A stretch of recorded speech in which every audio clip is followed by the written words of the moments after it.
We'd like to thank Montecito Bank and Trust for their generous support in making Scam Squad possible.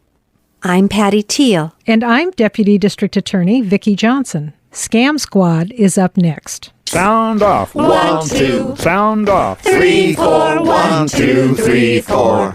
I'm Patty And Teal, what? and back again with Deputy District Attorney Vicki Johnson, and she's got a special guest today. Hi, Vicki.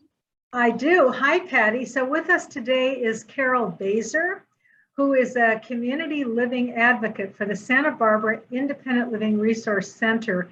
And she's going to tell us about a scam that somebody tried on her, thankfully unsuccessfully. I guess that's the good news today. But this is something that we all need to know about because this is not the first communication I've gotten about this particular scam. It seems to be going on out there. So welcome, Carol. I want to thank you so much for agreeing to come on the show and talk to us. But first of all, would you tell us something about the Independent Living Resource Center? Certainly. We are a disability rights agency. We just celebrated our 45th anniversary. We serve a cross-disability population and a cross-age population. We have offices in San Luis Obispo, Santa Maria, Santa Barbara, and Ventura. That's our catchment area. And our services are free to anyone with a disability. And what kinds of things do? You specifically, what is your position? I'm a benefits specialist, and what that means is I spend a lot of my time assisting people with the Social Security system, from initial applications to appeals to work incentives, overpayments, etc. And lots of questions, especially now with open enrollment, about Medicare, Medi-Cal, and the other health systems out there. Right. Well, that's an amazing service, because if somebody qualifies for your help, sometimes those systems can be very difficult to navigate, and especially if somebody is suffering from a disability, which could make it even harder to navigate those particular systems. I know I need help navigating things like that all the time. So it's wonderful that you're there and can do that. And what other kinds of services does Independent Living Resource Center provide? We offer assistance with assistive technology. My coworker tomorrow, Paul, deals with that area. Jacob is our systems change advocate. Sandy in our Ventura office provides services for people who are deaf and deaf peer support. All of our information referral specialists in each office are bilingual, Spanish, English speaking people. And just about anything that someone needs that's disability related, we can do, or make the appropriate referral to an agency that can do it if we can't. Yeah, it's a wonderful organization. I've actually visited there, and I'm somewhat familiar with your work. So thank you, Carol, for sharing that piece with us. Now, I understand, and Carol reached out to me to tell me that she had received this voicemail and sent me a copy of the voicemail. So we're going to start the presentation today with hearing that particular voicemail. Unfortunately, at this time, the pursuing party has actively opened a legal complaint against you. We are calling to notify you that you have been placed on their schedule to be served legal sealed documents sometime this month. You have the legal right to mediation, and a return call is necessary to address the petition in our office. Please be advised, once you are located and served, you do forfeit all rights to mediation. Please feel free to contact our office regarding your complaint with the legal department at 650-281-2651. No response is needed if you or your attorney is aware of the listed delivery service for this complaint. Have a blessed day. So first of all, I have a couple of comments about this particular voicemail. To me, it sounds pretty official. The woman that's doing this has a pretty official sounding voice. She's got her spiel down. And of course, they're using the fear factor. If you don't contact us, you're going to forfeit the right to mediation.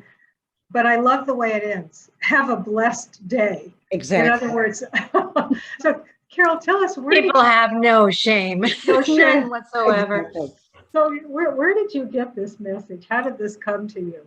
Well, I've gotten this at home, but I also got it sent. I go down to our Ventura office.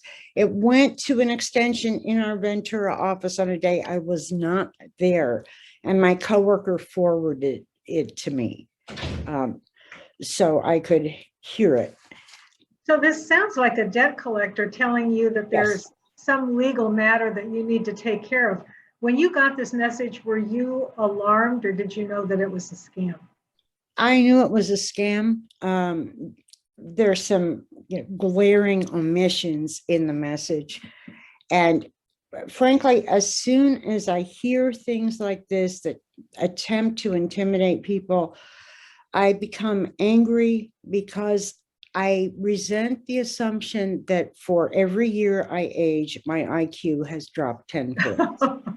Truly. So I start to get on it right away, look up the number, look at other resources where I can find out about who's behind the scam and where I can report it. So how does this scam work? What exactly is it that they're trying to get you to do? They're trying to get me to, I guess, agree to pay a debt to an unknown person that I don't know how I incurred. The caller is unidentified from any agency. And they're trying to get me to engage, I imagine, so that they can try further intimidation tactics to get money. And I understand that people that make these calls sometimes threaten you with different things. What is it that they threaten you with? This particular one was interesting because I couldn't quite understand what I was giving up my right to, how you don't have a right to mediation when there are no formal charges and from an unidentified agency for an unidentified debt. And in the message that you sent me, you'd clearly done some research about this particular scam, and you said that they sometimes threaten to serve you at work. Right. And tell you that you're going to need an HR person or somebody from your office as a witness, Right. Which is obviously something that would be very embarrassing to have to go through. You didn't go far enough with this individual to find out if that's what they were going to do, but No. you found out that this is something typical? Yeah, I mean, once I look up these calls, I do the easiest possible thing first. I go to 1-800-NOTES, which usually has some information about scam calls like this. And I read what they have to say before I take it any further. But so that's what I did here. And what did you find out? Tell us what your research revealed to you. Well, I mean, this is a call that many people have gotten that really, although it sounds official, the legal jargon they use actually means nothing. It has no legal clout whatsoever. And they're not observing any of the proper debt collection practices, like identifying who they are, what the debt is, etc. So immediately when I get calls like that, I personally report them to the FTC. Oh, good. And if somebody does get a phone call like that and is afraid that there might be a lawsuit against them, yes, what should they do? How would they find out whether or not that's true? Well, you could call the courthouse, of course, to see if someone has filed any paperwork against you. I always leave calling these companies back as a last resort, because when I have done that, rarely I get more of the same. The last time I actually called someone back and asked them to send me documents, they said, we already sent it to you. We'll send you an email, which is not sufficient. And so I find that part of it a waste of time. So if somebody is claiming that you owe a debt, right, don't they need to prove that Absolutely. the debt exists? Is the burden on you to prove that you No. don't owe it? Okay. No, I mean, especially when they're not telling me who they are and what the debt is. So what's the proper procedure for a legitimate debt collector? What do they need to tell you? Well, they need to call between certain hours. They need to identify the company they represent, what the debt is, what my options are. And I have a choice about whether or not to take the call or return a call. I don't ever have to call debt collectors back if I choose not to. And what about some kind of written notice? Are they under any obligation if somebody Yes, is telling you? Go ahead. I need a written copy of the debt that I incurred. All right. So if you get one of these letters where there is they say that there's a disputed debt, what should you do? Again, I look for ways to report the agencies that don't have the basic data in there. I mean, Okay. I just know that that is a scam. They have to provide me with more detail. And if you do get a letter that does have the required detail of the name of the person and the company that's soliciting for the debt, their address, the amount of the alleged debt, if you do Right. get a letter like that that looks pretty legitimate, Right. does it tell you that you have a right to dispute the debt? Yes. And you also have the right to see a copy of the debt.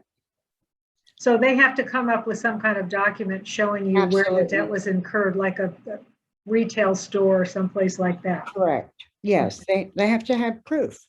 They have to have proof. And I understand that you have 30 days upon receipt of a letter to dispute the debt. Correct. Okay, and during that period of time, if you do dispute the debt, they have to stop collection activity. Is that correct? I believe so. And I think the one occasion where there was a debt that was legitimate, they did produce the paperwork and we worked out an agreement. But it was an identified company, an identified debt, and no threat tactics. Yeah, This was simply a debt that needed to be taken care of. right. So I know that people who get these calls, and I've certainly heard from them, go into panic mode. I mean, Right. the fear sets in. Sure. And not everybody has the presence of mind that you did to do a little research to, first of all, be suspicious, Right. because they did not give you any information. Correct. Basically they said there's going to be a lawsuit filed against you. You owe somebody some money, but absolutely no detail. So that was kind of your first red flag that, oh, there's nothing legitimate about this. Right. And of course, I think she kind of gave it away when she ended the phone call with "Have a blessed day." I know. Just That's telling not, you that, yeah, not usual debt collector lingo. So yeah, not usual. And don't people that are going to serve you with some kind of a notice of a lawsuit, they don't usually call ahead of time, do they? They usually No. just come out and serve you. no, they don't. Yeah. They don't give you a heads up. No. Yeah, and if you do get served, that's when you really do need to pay attention and take some action, because you've only got a certain period of time to respond to a lawsuit that has legitimately Correct. been filed. Whether you owe the debt or not, you still have to respond. So people that call me with these kinds of complaints will often go into that panic mode and think that they have to run around and find some paperwork to prove that if they ever did owe this, let's say it's a retail establishment money, that it was paid. So they're frantically looking through their checkbooks. And that's, according to the research that you Right. did, that's really not incumbent upon them. I am safe now in saying to people, you don't have to prove that you've paid this debt. They have to prove that you owe it. Right. Correct. That would be a correct summation. Well, Patty, do you have any questions for Carol? Well, I just want to thank Carol so much. And I have so much admiration for you because you're helping a population that really needs that extra help. My husband himself has a brain injury, and I often think, boy, if he didn't have me or an advocate looking out for him, so many bad things could happen. So many things could fall through the cracks. So I just can't thank you enough for helping out people with disabilities to live better lives and to be so adamant about, I don't like my clients getting scammed this way. So Vicki and I are both so appreciative. I just have to add, the biggest, most frightening scam for people I work with, my consumers are the Social Security scams, and Oh, those yeah. terrify people. Yeah. But it's a similar kinds of legalese and nonsense that scares people and is really unforgivable as far as I'm concerned. And Absolutely. tell us a little bit about those, Carol. What kinds of scams are out there having to do with somebody's Social Security, which would be terrifying? Yes, people will call saying they represent the Social Security Administration when they don't, and say someone's benefits are going to be frozen or ceased or something very frightening to people who rely on SSI or SSDI Of or course. retirement.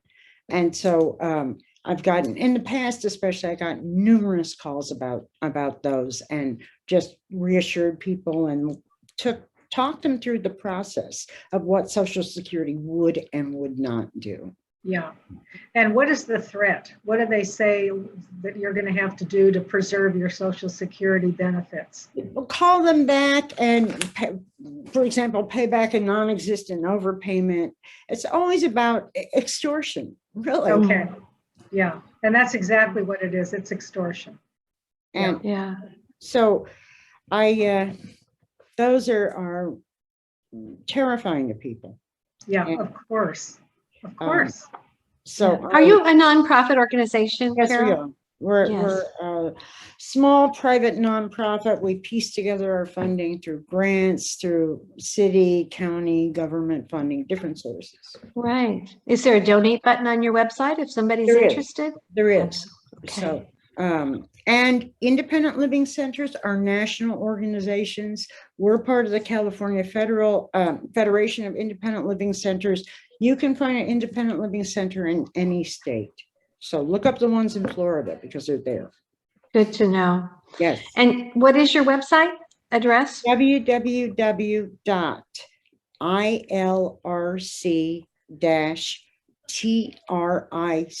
www.ilrc-trico.org. Tri-counties, trico.org. Gosh, thank you so much. You're our hero. Thank you. I'm so glad you're doing this. It's Thank you, great. Carol. Yeah, I appreciate you coming on. Is there anything else you'd like to tell us? You've given us a lot of good information. No, but feel free to reach out to anyone here if something like this arises and you're concerned, and Thank you. I'll certainly assist you. Thank you so Thank much. you so much.